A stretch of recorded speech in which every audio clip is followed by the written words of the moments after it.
Bismillahirrahmanirrahim. Assalamualaikum warahmatullahi wabarakatuh. Syukur Alhamdulillah kita bisa berjumpa lagi di channel ini.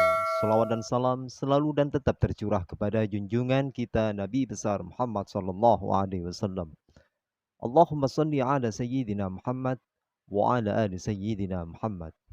Harapan dan doa saya semoga saudaraku semuanya selalu diberikan kesehatan, dilapangkan rezekinya, diampuni dosa-dosanya, dan dipanjangkan umurnya. Amin ya rabbal alamin.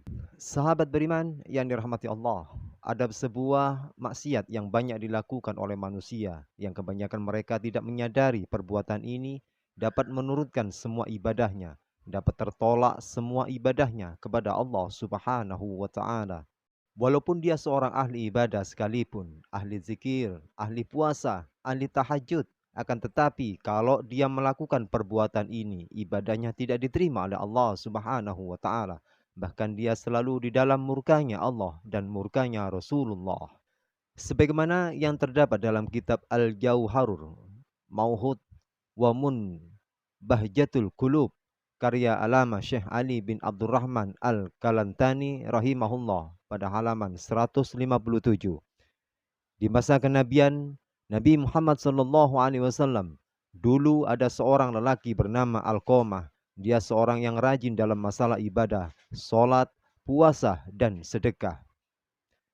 Namun suatu waktu dia jatuh sakit yang teramat parah, tepatnya dalam keadaan sakaratul maut.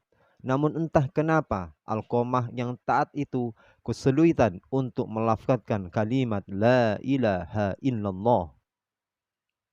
Hingga sang istri meminta tolong pada seseorang untuk menemui Rasulullah untuk menyampaikan pesan tentang keadaan suaminya pada Rasulullah. Nabi pun mengutus Bilal, Ali, Salman dan Ammar radhiyallahu an untuk datang ke rumah Alqamah. Di sana mereka menyaksikan betapa Alqamah dalam keadaan yang memprihatinkan. Mereka bertanya-tanya bagaimana mungkin seorang yang taat pada Allah dan Rasulnya itu kesulitan melafalkan kalimat La ilaha illallah. Lidah Alqamah seperti terkunci ketika akan melafalkan kalimat itu. Merasa khawatir, mereka kini mengutus Bilal untuk menyampaikan apa yang mereka saksikan kepada Rasulullah. Rasulullah pun bertanya, apakah Alqamah masih memiliki ayah dan ibu?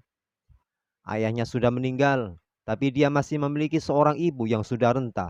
Jawab Bilal apa adanya.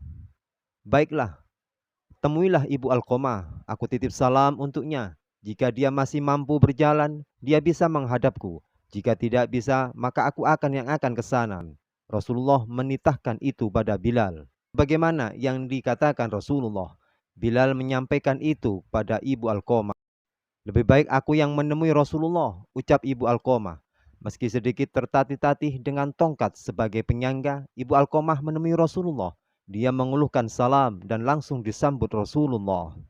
Jadi bisakah ibu menceritakan bagaimana keadaan Alqamah yang sebenarnya? Kenapa dia nampak kesulitan melafalkan kalimat La ilaha illallah? Padahal setahu saya dia seorang hamba yang rajin, lagi taat. Rasulullah meminta penjelasan. Karena aku murka padanya. Rasulullah, ibu Alqamah menjawab, adakah alasan kenapa engkau sampai murka? Karena Alqamah sudah menyakitiku. Dia lebih mengutamakan istri daripada ibunya. Dia berani menentangku demi menuruti keinginan istrinya. Rasulullah pun mengangguk-anggukkan kepala, tanda mengerti bahwa yang mengunci lidah Alqamah hingga tidak bisa melafalkan kalimat La ilaha illallah adalah karena murka dari ibunya sendiri. Kemudian Rasulullah memanggil Bilal, menyuruh Bilal untuk mengumpulkan kayu sebanyak-banyaknya untuk membakar tubuh Alqamah. Ya Rasulullah, kenapa engkau mau membakar putraku di depan mataku? Bagaimana perasaanku nanti? Tanya ibu Alqamah dengan sedih. Ya, bagaimanapun seorang ibu, mana bisa melihat putranya dibakar di depan matanya sendiri. Wahai ibu Alqamah, sejatinya siksa Allah nanti di akhirat akan lebih kejam. Segala amal yang dilakukannya selama ini tidak dapat diterima oleh Allah karena terhalang akan siksamu. Kebajikan yang dilakukan jadi tidak berguna dan tidak bisa membantu selamat dari api neraka. Rasulullah menjelaskan, jika engkau ingin putramu selamat dari api neraka, engkau harus merelakan apa yang telah Alqamah lakukan. "Baiklah Rasulullah, aku akan memaafkan putraku. Aku sungguh tak sanggup mengetahui jika anakku akan masuk neraka karena diriku." Ibu Alqamah berucap sungguh-sungguh. Rasulullah lalu memerintahkan Bilal untuk mengecek keadaan Alqamah, memastikan apakah Alqamah sudah bisa melafalkan kalimat La ilaha illallah atau belum.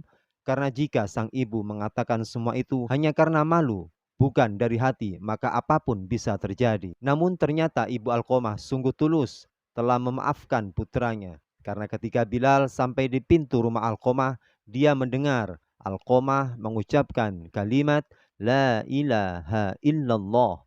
Bilal lalu masuk dan memberitahu apa yang sebenarnya telah terjadi pada keadaan Alqamah itu. Tentang lidah Alqamah yang terkunci tidak bisa mengucapkan kalimat syahadat karena mendapat murka dari ibunya. Bahwa segala amal yang dilakukan Alqamah tak dapat menolong karena murkanya seorang ibu kepada anaknya.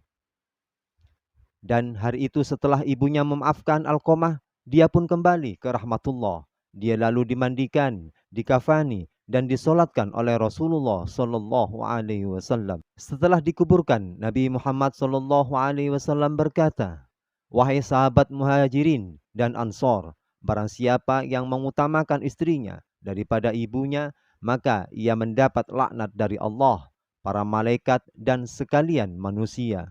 Allah tidak akan menerima amalnya sedikit pun, kecuali kalau dia mau bertobat dengan berbuat baik pada ibunya, serta meminta ridhonya, karena ridha Allah tergantung pada ridhonya, dan kemarahan Allah tergantung pada kemarahannya." Sahabat beriman yang dirahmati Allah, inilah dosa yang sangat besar yang dapat tertolak semua ibadah-ibadah yang lain, yaitu tidak mendapatkan keridhaan dari kedua orang tua, durhaka kepada ibu dan durhaka kepada ayah. Pada akhirnya, kita hanya bisa memohon kepada Allah Subhanahu wa Ta'ala. Semoga Allah menyelamatkan kita semua, menyelamatkan orang-orang yang kita cintai dari termasuk ke dalam orang-orang yang durhaka kepada orang tua. Amin ya rabbal alamin. Terima kasih. Semoga video ini bisa bermanfaat dan menjadikan pelajaran buat kita semuanya. Jazakumullahu khairan katsira. Wassalamualaikum warahmatullahi wabarakatuh.